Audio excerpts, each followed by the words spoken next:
সত্য গ্রহণে বাধা হচ্ছে অহংকার। অহংকার বিশেষ করে কাদের হয়?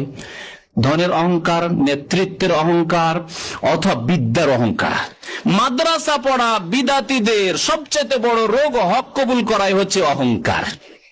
মাদ্রাসা পড়ে এসছি, নাওসার বুঝি, হ্যাঁ, তাফসীর বুঝি, ফিকহ বুঝি, কিন্তু ওই রকমই অবস্থা যেমন আগের যুগের যারা বলতো যে আমরা খুব বুঝি, তাদের বুঝার অবস্থা যেমন বিকৃত বুঝা বুঝে। সহিহ জয়ীফ হাদিসের পার্থক্য বুঝে না, তাওহীদ কত প্রকার বুঝে না, শিরক কত প্রকার বুঝে না, কোন কোনগুলি শিরক, তামাইম তাবিজ শিরক এগুলি বুঝে না, বালা টাকা শিরক এগুলি বুঝে না, কিন্তু মনে করে যে বুঝি। অহংকার রয়েছে।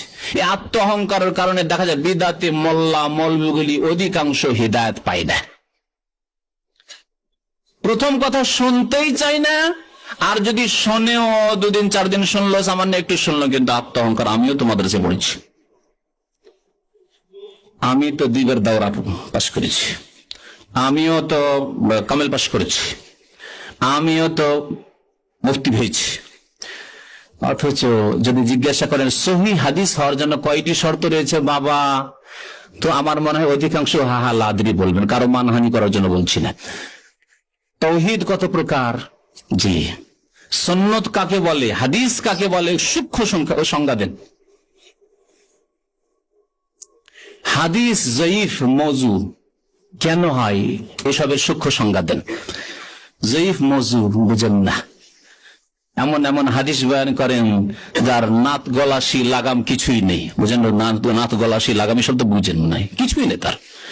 এই ভাষাটি ওলামায়ে কেরাম মুহাদ্দিসিন, আগের প্রাচীন যুগের মুহাদ্দিসিনদের ভাষা, যে এমন এমন হাদিস বয়ান করে যে লাযিমামা, কোনো লাগাম নেই, লাগামবিহীন। উতলুবুল ইলমা ওয়ালাউ কানা বিসসিন, সুদূর চীনে যেতে হলে ওখানে ইলম শিখতে যাও। চীনে না কোনোদিন মাদ্রাসা ছিল, না কোরআন হাদিসের কোনো বড় প্রতিষ্ঠান ছিল যে যেতে বলবেন চীন দেশ। আশ্চর্য কথা বয়ান করে।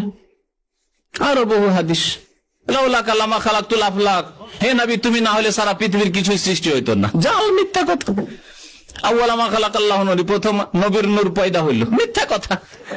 জাল, জয়ীফ, সহিহ কিছুই বুঝলো না। আর এখানে আল্লাহ পাক সুযোগ দিয়েছেন সৌদি আরবে এসে, কিন্তু শিখলো না। কি জন্য? কারণ হচ্ছে হক গ্রহণ করায় বাধা হচ্ছে অহংকার।